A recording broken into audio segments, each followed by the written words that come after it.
مشہور پاکستانی ڈرامہ عائشہ خان کی لاش، ایک ہفتہ پرانی لاش کمرے سے ملی، کیوں ملی اور کیا ہوا، یہ سب آپ سے ڈسکس کریں گے۔ جلدی سے لائک شیئر سبسکرائب کا بٹن دبا دیجیے۔ جی السلام علیکم۔ جی مشہور 90s کے ڈراموں کی اداکارہ عائشہ خان کی لاش جو ہے وہ ان کے کمرے سے ایک ہفتے پرانی لاش ملی ہے، جس کو مقامی لوگوں نے کہا تھا کہ بہت اسمیل آ رہی ہے، بہت بدبو آ رہی ہے اس گھر سے۔ تو جب اس گھر کے دروازہ توڑ کے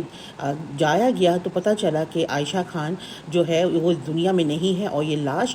کم از کم بھی ایک ہفتے پرانی ہے۔ تو مجھے بس یہ بڑی شاکنگ نیوز کل پاکستان کے تمام ٹی وی چینلز میں چلا، تمام لوگوں نے اس پہ بحث کیا کہ کیا وجہ ہو سکتی ہے کہ ان کی لاش ایک ہفتے تک پڑی رہی اور ان کے اپنے اولاد بچے وہ کوئی بھی ان سے کانٹیکٹ میں نہیں تھا یا کیا تھا۔ تو یہ بڑا کہتے ہیں نا سوچنے کا معاملہ ہے کہ کیا وجہ تھی۔ تو بہت سارے لوگوں نے یہ بھی بتایا کہ عائشہ خان جو تھی وہ ماشاءاللہ بہت اچھے امیر عورت تھی، مطلب ڈراموں سے انہوں نے کمایا، 90s کے دور میں ان کا ڈرامہ تھا، ڈراموں میں آتی تھی، بہت کام کیا، مگر ان کے ساتھ جو ہوا، جو مجھے لگتا ہے کہ ایک تو یہ کہ وہ بہت اکیلی ہو گئی تھی، بہت اکیلی۔ ان کے اپنے بیٹے ہیں، مگر ان کو کہتے ہیں نا کہ اولاد کو بندہ جتنا بھی کہتے ہیں نا کہ پرورش کرے، اس کو پالے پوسے پیار محبت کرے، مگر اولاد آگے جا کے اگر ماں کو بھول جائے یا ماں باپ کو بھول جائے تو یہ بھی بہت ہی کہتے ہیں نا افسوس کی بات ہے۔ تو وہ بہت سارے لوگوں کے سامنے وہ بولتی بھی تھی کہ میں اپنے بچوں کی سارا دن فون کا انتظار کرتی ہوں، مگر بچوں کا فون نہیں آتا ہے۔ اس کے علاوہ اگر کبھی کسی بچے نے فون اٹھا بھی لیا تو وہ کہتا ہے کہ میں 10 منٹ میں فون کرتا ہوں، 10 منٹ میں فون کرتا ہوں، اور وہ یہ بول کے رکھ دیتا ہے، اور وہ سارا دن انتظار کرتی ہیں کہ یہ 10 منٹ جو ہے نا وہ ختم نہیں ہوتا۔ تو بہت ہی افسوس کی بات ہے، مطلب یہ ہے کہ آج کل کے دور میں جو نافرمان اولاد ہے، جن کا تو قرآن میں بھی ذکر ہے کہ ماں اور باپ تو کہتے ہیں نا کہ جنت میں جانے کا ایک راستہ ہے، آپ نے وہ راستہ ہی بند کر دیا۔ تو اس طریقے سے وہ بیچاری اکیلی رہتی تھی، کوئی پوچھنے والا نہیں تھا۔ تو ظاہر سی بات ہے کب ان کی طبیعت خراب ہوئی، کب کیا ہوا، واللہ عالم، کیسے موت ہو گئی، کچھ نہیں پتہ۔ تو اس طریقے سے نادیہ خان جو ہے ہماری پاکستانی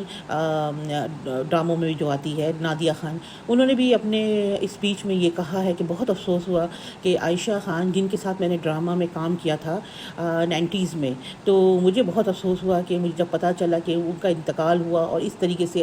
ایک ہفتے تک وہ لاش کمرے میں پڑی رہی، اور اس طریقے سے ہوا۔ تو ہمیں اپنے پاکستانیوں کو اپنے سینئر ایکٹرز کا چیک اینڈ بیلنس رکھنا چاہیے، پوچھنا چاہیے، ایسا کوئی ادارہ ہونا چاہیے جو عمر کے اس حصے میں جو اداکارہ ہوتے ہیں ان کے بارے میں چیک اینڈ بیلنس رکھے کہ وہ ٹھیک تو ہے، کہاں ہے۔ اور اس طریقے سے یہ ایکٹر بالکل گمنامی کی زندگی چلی گئی تھی، کسی کو پتہ نہیں تھا، وہ ان ٹچ بھی نہیں تھی، کسی پارٹی میں بھی نہیں آتی تھی اور کسی جگہ نظر نہیں آتی تھی۔ تو اس طریقے سے نادیہ خان نے کہا کہ بھائی ہمارے سینئر ایکٹرز کا چیک اینڈ بیلنس ہونا چاہیے، ہمیں پتہ بھی نہیں کہ ہمارے ایکٹرز کے ساتھ کیا ہو رہا ہے جو سینئر ہے۔ تو بہت افسوس ہوا، یہ کل میڈیا میں پورے دن چھایا رہا۔ ان کی ایکٹنگ تو میں نے بھی ان کے ڈرامے دیکھے ہیں، نو ڈاؤٹ بہت ہی اچھی ایکٹر تھی، بس اللہ ان کی مغفرت کرے۔ اور کی دنیا تو ایک فانی ہے، سب نہیں جانا ہے، مگر کچھ افسوس اس بات کی ہے کہ آج کل کے دور میں اولادوں کو ماں باپ کی ذرا سی بھی پرواہ نہیں ہے، اور یہ کیا کہتے ہیں نا پہلے تو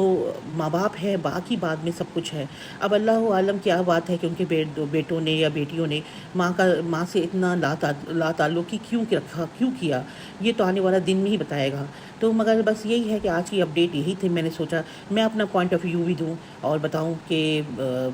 بہت ہی مشہور ایکٹر 90s کی عائشہ خان اس دنیا میں نہیں ہے۔ آپ سب ان کی مغفرت کے لیے دعا کریں۔ انشاءاللہ پھر نیکسٹ ویڈیو میں آؤں گی، تب تک کے لیے لائک شیئر سبسکرائب کر دیجیے۔ اللہ حافظ۔